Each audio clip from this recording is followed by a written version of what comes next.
Whatever and whenever is how it goes. Any topic's fair game on this show. You're gonna love it, methinks. It's time for Who Cares What Chris Thinks?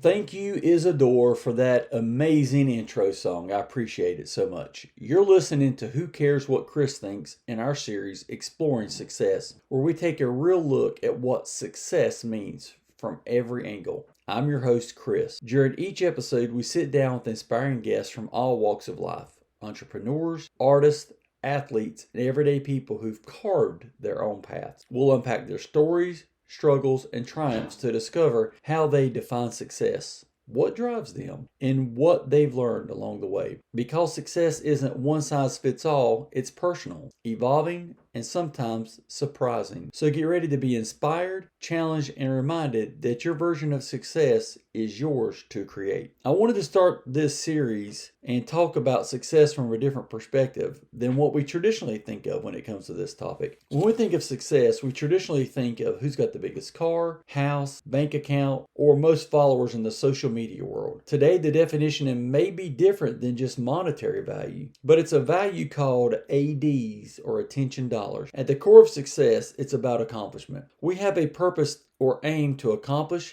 and if we do that, we are successful. Back in the 80s, there was a TV show with Robin Leach called Lifestyles of the Rich and Famous. In the 2000s, there was a show called Cribs on MTV. So we have always put those things on a pedestal. As a society, we have always put fame, wealth, and social status as the main priority. Success is a personal and subjective concept that can mean achieving a favorable or desired outcome. But what it truly means varies greatly from person to person and can include tangible accomplishments, personal growth, and fulfillment. While some may define it as financial gain or career advancement, others may see it in terms of a healthy relationship, emotional well-being, or making a positive impact in the community. Ultimately, a meaningful definition of success is one that aligns with your values and life goals. I've chosen to explore success from a new perspective by examining its DNA. Just as no two strands of DNA are the same, neither is anyone's path to success. Your definition of success is uniquely yours, and that's what we'll be exploring together. So when we talk about the DNA of success,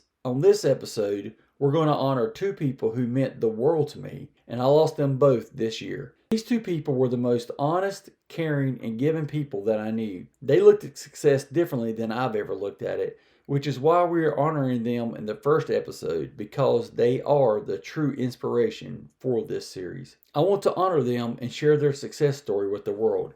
We all want someone to tell our story, so I'm telling theirs. Marshall and Connie Sisk were my parents. I lost my mom on New Year's Eve 2024 and my dad on April 24th of this year, 2025. They were always available to me no matter the situation, time of day, or day of the week. They grew up in North Carolina in the same area that they passed away in, which is Western North Carolina. I know some think that because they didn't leave, they just stayed in this area, that they didn't live their lives to the fullest. And let me tell you, that could not be further from the truth. Marshall and Connie lived a life that honored their parents and laid a foundation for future generations. That is beyond measure. My folks would have celebrated their 59th wedding anniversary this year. Both sets of my grandparents were married for over 60 years. And my dad's brother and his wife would have celebrated, I believe, 55 years this year. Yes, I know my dad's brother's my uncle. But that to me is success. Such a legacy of not walking away when times get tough. That takes commitment.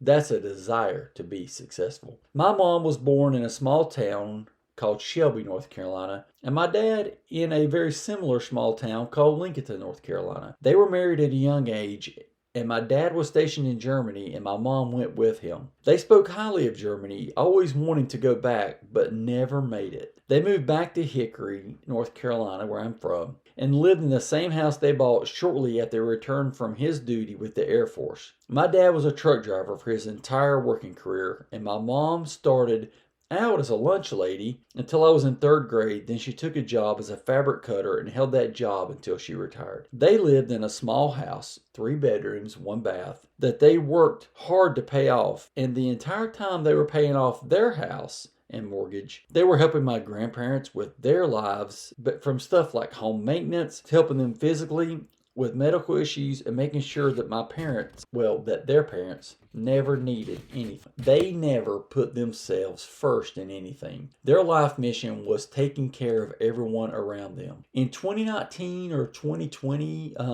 it was toward the end of that year or beginning of the next year, their health started to deteriorate to the point they needed someone with them at all times. So I bought a house and moved them in with me. Until they passed away, they never stopped caring for others. And one story that I still don't understand is how my mom and dad made 15 or so, maybe 18 Amish fruitcakes for the EMS service here locally. So for those of you who don't know what type of commitment it takes to make this recipe, it is a 30-day investment into this process. So for this cake, and I'm going to butcher it, I know, so if there's somebody out there who knows it better, reply to me, let me know. But you have to get this starter juice, and you get that from somebody that you know, somebody who's Amish. You can, I think you can carry it over from the batch from the year before, but you take that and then you add like pineapple to that and sugar, and then you add stir that for like 10 days, and it's like maraschino cherries and some sugar, stir that for 10 days. Then whatever other fruit you're putting in there, you stir that for 10 days. You do this process over and over, and it sits there for 30 days. And then at the end of the 30 days, then you have to take the juice out, separate the fruit, mix it in with the batter, do all that stuff. Then you have to bake these cakes, and they're in bundt pans. And in my house, we only have 2 bundt pans. So if you're making 18 or so of these things, you've got to bake these 2 cakes, 9 bakings at an hour or so apiece. So this is time consuming. And not only did they bake the cakes, and they did all that process, once they were done, they wrapped them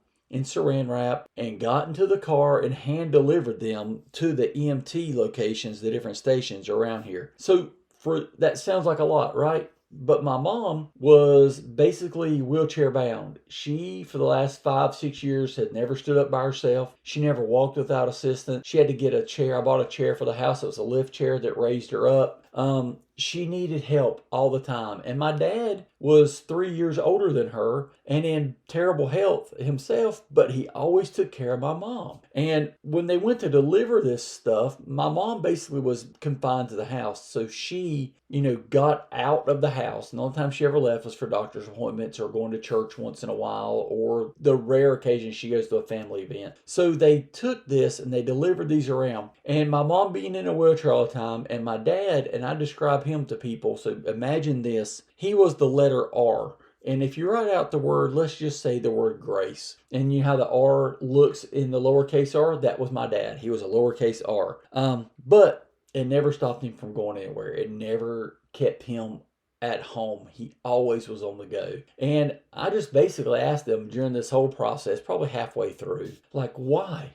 Like, if you're typing this out in capital letters, why? Why are you doing this? And they looked at me, and it was a very simple answer. Because they cared for us, we're going to care for them. That was their DNA. With all that being said, we're going to look at the DNA of my parents when it comes to success. And like we stated before, their DNA is totally different from yours. So their success is going to be different from yours. Just like when we have guests on, I'm going to explore 5 questions geared toward that guest, and then I'm going to see how it affects them. And then I've got questions now. We're going to see how I think my parents would answer that.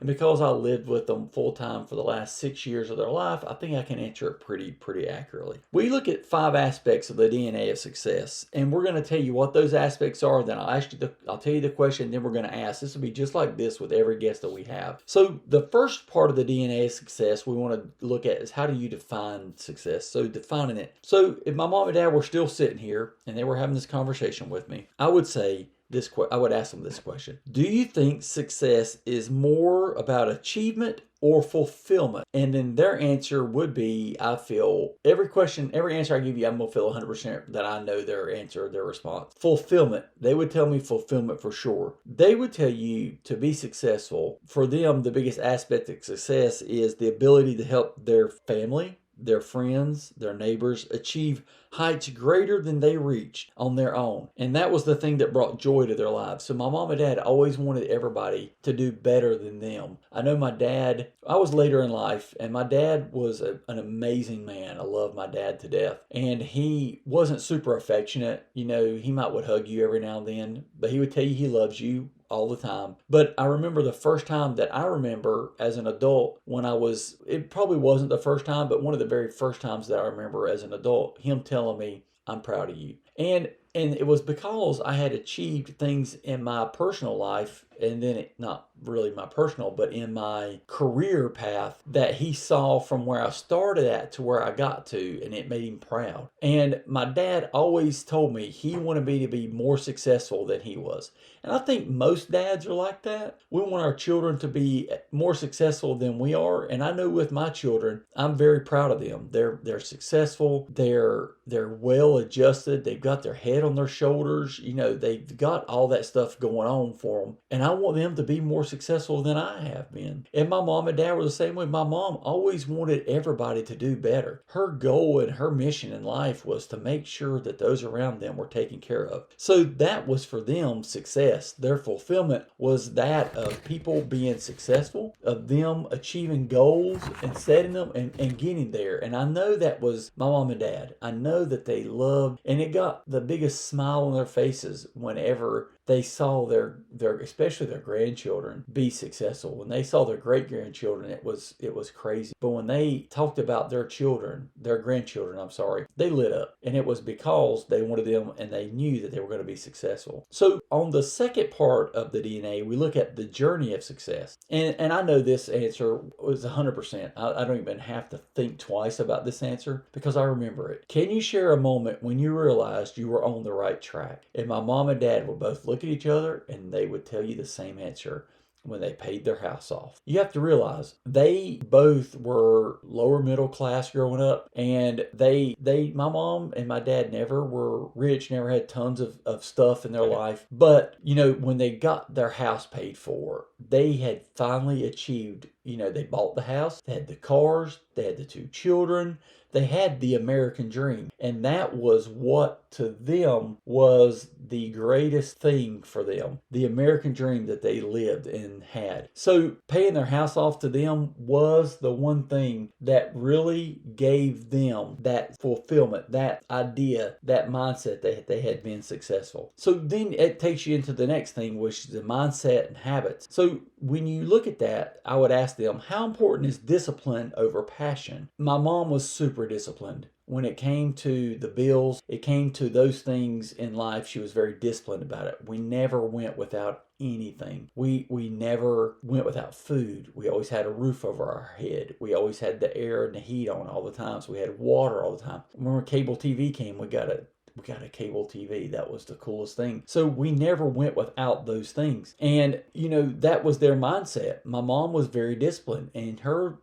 thought process was the more disciplined that you are with your money in your life, when you do have the opportunity to explore a passion, you have a fail-safe. You feel like you can accomplish and obtain anything. And that was the thing for them, was that. And I will tell you that their discipline over their passion, I remember when I was in, I guess probably junior high school, it was mid-80s, we went to Myrtle Beach because my folks were both in the furniture industry, and you always took July 4th week off. That was just everything shut down. And we went on vacation. And at that point, we went to the vacation, and we had we went and played mini golf. I'm remembering this story a little bit clearer now to be a little bit more precise on it. So we went and played mini golf, and me and my brother, I do have a brother, we went, and it was all you can play for like $5, and that was for the day. So my mom and dad were like, all right, y'all go here, play mini golf. We're going across the street over here. We're across the parking lot, and we're going to go over here,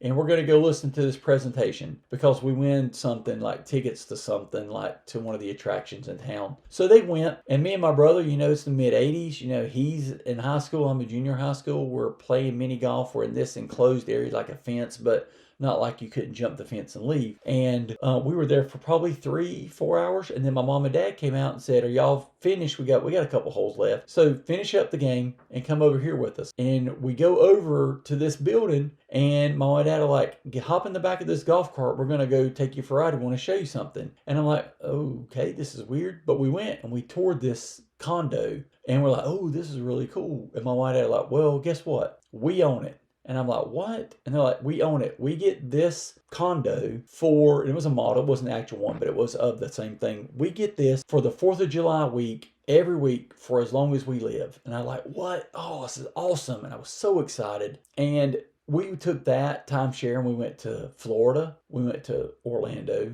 in July. Is not the best of adventures, but hey, we went. We went to Missouri. We went to Virginia. We went to Louisiana, South Carolina, other than Myrtle Beach. So we went all over the place with this timeshare, and we had this thing, and that was the greatest thing. As a kid, I was like, "Yes, this is awesome. Here we go." So that's the discipline my mom had for bills and taking care of everything and making sure the family's taken care of allowed them to give us a life that was beyond measure. So then you would look at them and you would say, "So what's some advice or reflection?" And then this is the question I would ask them: "What's the one misconception people have about success?" And they would both say, "The biggest and the brightest are the best." That's the misconception. It's not always true. Just because you have the biggest house, the biggest fanciest car, those kind of things does not mean that you have a more successful life. It just means that you have things in life. And with social media and with other things, the way we look at stuff, things are what people base success on. But success to my mom and dad was about taking care of their family, making sure that their kids were raised properly, making sure that they raised us right so we would take care of our kids right, to make sure that when we saw them taking care of their parents in life, that imprinted itself on me, that I knew that my role was to take care of my mom and dad. I remember telling them as a kid, like a teenager, "If y'all ever need to, when I get older,